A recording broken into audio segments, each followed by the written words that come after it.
Experience isn't just credentials on a resume. Sometimes it's the difference between a bridge standing and a bridge in a river. Be me, 44, senior project manager at civil engineering firm in Portland, Oregon, making $185,000 managing large infrastructure projects for the city. About to ignore 35 years of engineering expertise and watch an $85 million bridge collapse into the Willamette River. During a load test, I pushed forward against all warnings. Company is called Pacific Northwest Engineering. We build bridges, highways, public infrastructure. Major firm, 650 employees, $400 million in annual contracts across Oregon and Washington. We do big public works projects, government contracts, serious engineering. I'm senior PM, been here for 8 years. Manage teams of 40 to 60 people per project. Coordinate engineers, contractors, city officials, keep projects on time and budget. Current project is my biggest yet signature pedestrian bridge in downtown Portland. The Cascade Bridge, spanning Willamette River, connecting east and west downtown. $85 million budget, 18-month timeline, high-profile project with city council oversight. This is career-defining work. Successful completion means VP promotion. Mayor's office is watching, local media covering it, huge visibility. Bridge design is modern, innovative, architectural statement piece. Curved steel and glass structure, LED lighting, Instagram-worthy aesthetics. Supposed to be symbol of Portland's progressive values and design leadership. Chief engineer on project is guy named Richard, 58, been with company 35 years. He's old school, started as structural engineer, worked up through every level. Designed 40-plus bridges in his career, knows every code, every load calculation. Makes $165,000, senior technical authority, signs off on all structural decisions. But he's traditional, conservative in his engineering approach. Always wants more safety margin, more testing, more time for validation. To me, this is exactly the problem with engineering: too slow, too cautious. We need to move fast, innovate, show that women can lead bold projects. I hired new structural engineer 18 months ago, woman named Kimberly, 32. She's brilliant MIT grad, specialized in innovative bridge design. Worked on modern footbridges in Europe, brings fresh perspective. Makes $125,000. Eager to prove herself, full of creative ideas. She's who I see as future of engineering, not stuck in old patterns. Richard and Kimberly clash constantly over design approaches. She wants to push boundaries, use new materials, try innovative structural systems. He wants proven methods, traditional load paths, established safety factors. Every design review meeting, they're arguing about specifications. March 2024, major design decision point. This is where it starts. Original bridge design calls for a traditional cable stay system. Proven technology used on hundreds of bridges. Richard is comfortable with it. But Kimberly proposes alternative tension arch system with minimal supports. Creates more open aesthetic, lighter visual footprint, very modern look. This design reduces material costs by 12% and creates better sight lines. The tension distribution is more elegant, and the architecture is striking. She shows renderings. It's beautiful, very Instagram-worthy. Richard reviews her calculations, shakes his head. The load path isn't sufficiently redundant. We need backup structural systems. If one tension member fails, the entire arch could collapse. We need to stick with cable stay. It's proven and safe. Kimberly gets defensive. The calculations work. This is structurally sound. Your calculations assume perfect conditions and material properties. Real-world bridges face dynamic loads, temperature changes, material fatigue. You're being too conservative. This is innovation. No, this is safety. There's a difference. I'm in this meeting, watching them argue, making a decision. Richard represents old guard engineering, resistant to change. Kimberly represents progress, women in engineering, innovation. Side with Kimberly.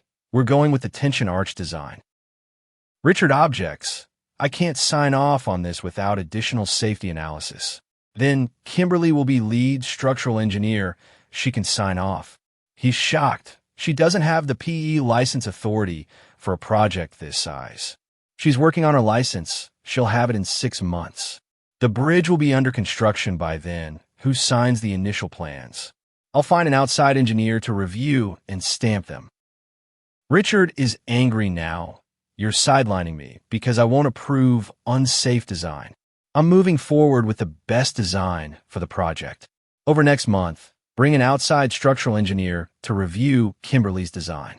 Guy named Marcus, 45, runs boutique engineering firm, known for modern projects. He reviews the plans, has some concerns, but ultimately approves with modifications. Signs and stamps the plans. We submit to city for permit approval. Richard is furious, writes formal memo to company leadership. I believe the Cascade Bridge tension arch design has insufficient safety margins. Under dynamic loading conditions, the structure could experience catastrophic failure. I recommend return to cable stay design or significant reinforcement of tension system. Company VP of Engineering, guy named Thomas, calls meeting with me and Richard. These are serious concerns from our chief engineer. Richard is being overly conservative. We have stamped plans from licensed engineer. Marcus approved this design. It meets all code requirements. Thomas looks at Richard. Do you have specific code violations you can cite? No, it meets minimum code, but minimum isn't the same as safe. Bridges need safety factors beyond code minimums for real-world conditions. I push back. We're already over budget. We can't add more steel. This design is approved, permitted, and ready to build. Thomas sides with me. If it's code compliant and permitted, we proceed. But Richard, I want you documenting any concerns as we go. Richard leaves that meeting defeated. I've won. Project moves forward. May 2024, construction begins. Massive ceremony with mayor and city council. I'm presenting the project, talking about innovation and progress. This bridge represents Portland's commitment to bold design and sustainability. Led by our talented team, including Kimberly, one of the few women structural engineers. Media coverage is great. I'm positioned as leader bringing diversity to engineering. Richard is in the background, not speaking, clearly unhappy. Construction progresses over next 12 months, mostly on schedule. Some delays due to weather and material deliveries, typical stuff. But by May 2025, bridge is substantially complete, ready for testing. This is when reality hits, when engineering meets the real world. June 2025, pre-testing inspections. Richard is reviewing the structure. He notices some concerning details in the tension arch connections. Walls don't look perfect, some micro cracks visible in high-stress areas. Brings this to me. We need to do additional NDT testing before load tests. Non-destructive testing will delay us by 3 weeks. We don't have that time. Opening ceremony is scheduled. Mayor is coming. We can't delay. These cracks could propagate under load. We need to verify weld integrity. I dismiss his concerns. Marcus inspected everything. He signed off. I'm seeing things in person that weren't visible in his review. You're always seeing problems. This is your pattern of resistance. He tries one more time. I'm begging you, delay the load test, do the NDT. We're proceeding on schedule. Your concerns are noted. July 15th, 2025, scheduled load test. This is the big day. Load test means putting weight on bridge to verify it can handle design capacity. We're using water trucks, concrete blocks, simulating pedestrian loads. Richard is there, looking stressed. Kimberly is excited. This is her validation. City inspectors present, company executives watching, media filming. Start with 25% of design load. Bridge handles it fine. Increase to 50%, still okay. Some deflection, but within expected range. Richard is monitoring with instruments. Deflection is higher than calculations predicted. We're still within safety margins. Kimberly responds. Increase to 75% load. This is where I notice Richard looking very concerned.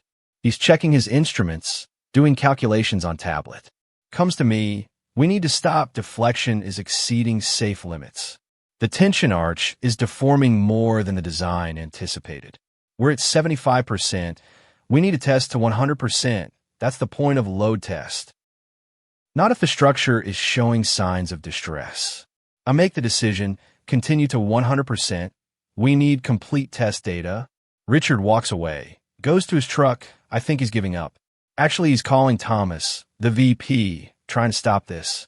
But Thomas is in meetings, doesn't answer. Richard is watching helplessly. We reach 90% load. Bridge is visibly deflecting now. More than expected, you can see the curve in the deck. Kimberly is nervous. Maybe we should hold here and analyze. We're almost at 100%. Finish the test. Load increases to 95%. Loud cracks sound from the tension arch. Everyone freezes. What was that? Richard is running toward us. Stop. Unload immediately.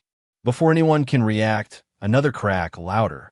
Then catastrophic failure. Tension arch buckles. The entire center span drops. Cables snap. Steel screaming. Bridge deck falls 40 feet into Willamette River. Water trucks, concrete blocks, everything crashes into the river. Massive splash, dust cloud, alarms going off. Nobody hurt because we cleared the area, but the bridge is destroyed. Completely collapsed. $85 million structure in the river in 15 seconds. I'm standing there in shock. Can't process what just happened. Richard is next to me, quiet. I told you this would happen. Media is filming everything. This is live on local news. Breaking, New Portland pedestrian bridge collapses during testing. Within hours, it's national news, engineering disaster. Videos of the collapse going viral, structural engineers analyzing it online. Emergency meeting that evening, company executives, city officials, lawyers. Mayor is furious. We have an $85 million bridge in the river. What the hell happened? Who's responsible for this? Richard presents his findings. The tension arch design had insufficient safety margin. I warned about this in writing 18 months ago, recommended cable stay design. The collapse was predictable given the loading conditions and structural design. City attorney asks me directly, were you aware of these concerns? Richard raised concerns, but we had stamped plans from a licensed engineer. Did you override the chief engineer's safety recommendations? I made project management decisions based on approved designs. Not exactly answering the question, everyone notices. Over next week, investigations begin, NTSB, State Engineering Board, OSHA. All reviewing the collapse, examining design decisions, interviewing team. Richard provides all his documentation, memos, emails, warnings. Creates clear paper trail showing he objected and was overruled. Kimberly is devastated. Her design failed. She's in shock. I don't understand. The calculations showed it would work. Richard is gentle with her. Your calculations were right for perfect conditions. But real bridges face imperfect materials, dynamic loads, fatigue. That's why we build in safety margins. Why we use proven systems. She's crying. I destroyed an $85 million bridge. You're young. You'll learn from this. Everyone makes mistakes. But she shouldn't have been lead engineer on this scale project. Company legal team is preparing defense, trying to limit liability. Pointing to Marcus, the outside engineer who stamped the plans. But deeper investigation shows I specifically shopped for engineer who'd approve it. Marcus had concerns too, but I minimized them to get approval. August 2025, preliminary investigation, findings released. Bridge collapse was due to inadequate structural design and insufficient safety analysis. Senior project manager overrode chief engineer's safety recommendations. Project prioritized aesthetics and budget over structural redundancy. My name is specifically mentioned in the report. City of Portland files lawsuit against company and me personally, seeking $85 million for bridge replacement plus $40 million in additional damages. Total $125 million lawsuit. Company's insurance won't cover it all. I'm personally named for gross negligence and willful misconduct. September 2025, company terminates my employment immediately. For cause, based on failure to follow established safety protocols. No severance, no continuation of benefits, just terminated. VP promotion that was promised? Gone. Career is destroyed instead. Try to find another project management role, but the bridge collapse is everywhere. Every interview. Can you explain what happened in Portland? No good answer exists. I ignored safety warnings and bridge collapsed. Engineering community is small. Word spreads fast. I'm unhireable. October 2025, deposition for the lawsuit. Most humiliating day of my life. City's attorney is thorough, has all the documentation. Ms. Anderson, did Chief Engineer Richard express concerns about the design? Yes, he had concerns about the tension arch system. Did he recommend an alternative design? He preferred the cable stay system. Why didn't you use the cable stay system? We wanted a more innovative, modern design. More innovative than safe. Pause. That question is devastating, but it's accurate. We believe the tension arch was safe based on approved plans. But Richard, your chief engineer with 35 years experience, said it wasn't. We had a second opinion from Marcus that it was acceptable. Did you seek that second opinion after Richard refused to approve? Yes, we needed stamped plans to proceed. So you found an engineer who would approve what your chief engineer called unsafe. My lawyer objects, but damage is done. The record is clear. Why did you proceed to 100% load when Richard asked you to stop at 75%? We needed complete test data, more complete than a collapsed bridge provided. Can't answer that. It's rhetorical destruction. Deposition continues for 6 hours. Every decision I made is examined. Every time I overruled Richard, every warning I dismissed. Pattern is undeniable. I prioritize schedule and optics over safety. November 2025, settlement negotiations begin. Company can't afford trial. Insurance covers $60 million. Company pays additional $45 million from reserves. But city wants personal liability from me for gross negligence. My personal assets are maybe $400,000. House equity, savings, retirement. They want $2 million personal judgment. I don't have it. File personal bankruptcy. Lose the house. Lose everything. Settlement includes clause. I can never work as project manager on public infrastructure. Essentially banned from my profession. 20-year career ended. December 2025, looking for any work, desperate for income. Finally get offer, project coordinator at small residential construction firm. Not project manager, coordinator, basically administrative support. $58,000 salary, from $185,000 to $58,000. Catastrophic career collapse. Small firm, 15 employees, building houses, not bridges. Boss knows about Portland. Everyone deserves second chance. But you'll never manage projects here, just coordinate schedules and permits. 1 year after the collapse, bridge is being rebuilt. City hired different engineering firm. They're using cable stay design. Exactly what Richard recommended 2 years earlier. Construction cost is $92 million, more than original $85 million. But it'll be safe, it'll be proven technology, it'll stand. Richard is consulting on the new bridge design. They specifically requested him. His reputation enhanced by the collapse. The engineer who was right. Kimberly left engineering entirely, couldn't handle the guilt. Last I heard, she's teaching high school math, out of the field completely. I destroyed her career along with my own. She was talented, but not ready. Marcus, the outside engineer who stamped the plans, lost his license. State Engineering Board found he didn't do due diligence. He approved plans to get the fee, didn't push back on concerns.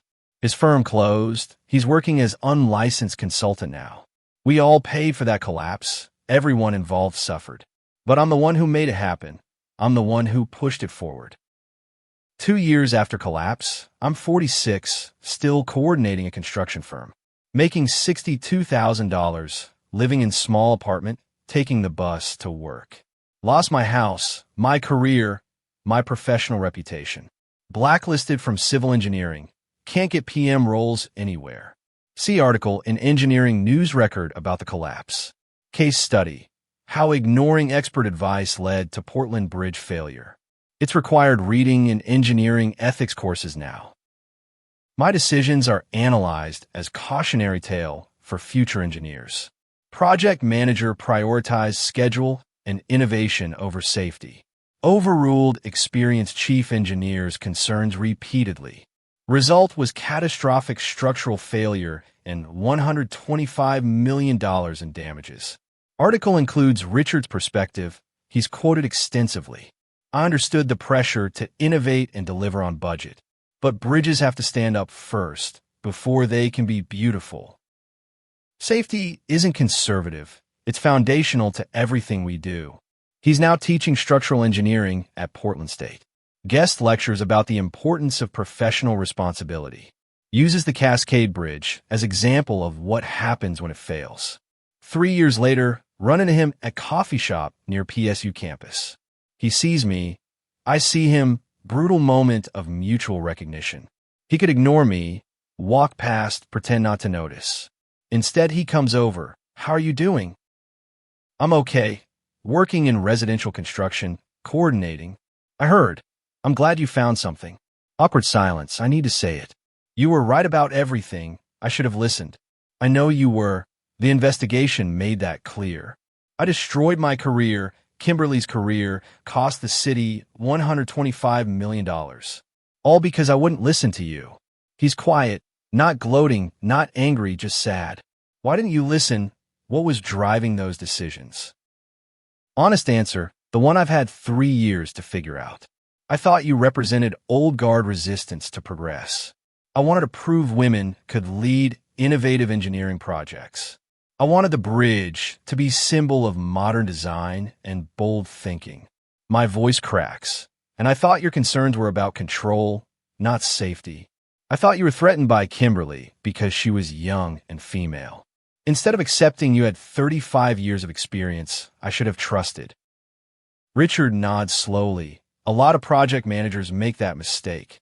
Thinking engineering is about vision and boldness, when really it's about physics and safety margins, about understanding that innovation has to be built on proven fundamentals. We talk for a few more minutes. He's kind, more than I deserve. Tells me about his students, about teaching the next generation.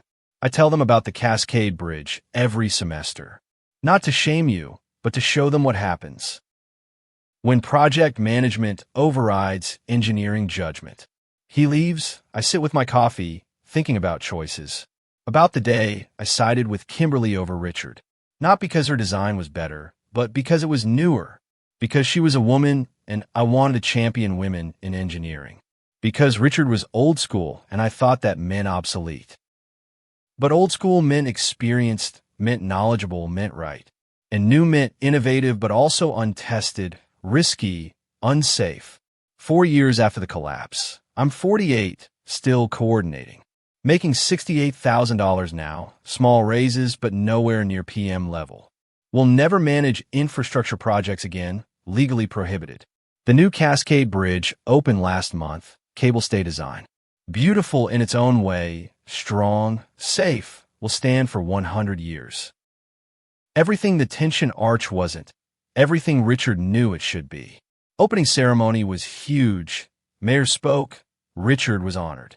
The engineer whose expertise and warnings ultimately saved lives by preventing future use of unsafe design practices. I watched the ceremony on TV from my apartment. The bridge I destroyed is rebuilt correctly. The career I had is gone forever. The lesson I learned cost $125 million and 3 destroyed careers. Now at 48, I understand what I didn't at 44. That experience isn't resistance, it's wisdom. That caution isn't cowardice, it's responsibility. That safety margins aren't conservative, they're essential.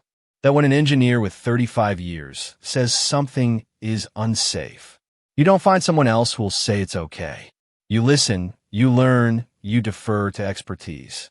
Because the alternative is a bridge in a river, and a career in ruins, and a case study in engineering ethics courses. About the project manager who thought she knew better than the chief engineer who actually did. That's what I live with every day at 48. Working residential construction coordination for $68,000, while the bridge I destroyed is rebuilt correctly by people who listened to Richard instead of dismissing him, who understood that his experience was asset, not obstacle, who built it right instead of building it bold. And it stands because they learned what I refused to learn until too late. That gravity doesn't care about your vision. Physics doesn't care about your timeline. And bridges don't stand on good intentions. They stand on sound engineering, the kind Richard tried to give me, that I rejected until I watched it collapse, taking everything with it, except the lesson, which I learned, in the worst possible way, standing on the riverbank, watching $85 million sink, while Richard stood next to me, saying nothing, because he'd already said it all. 18 months earlier, when I still had time to listen,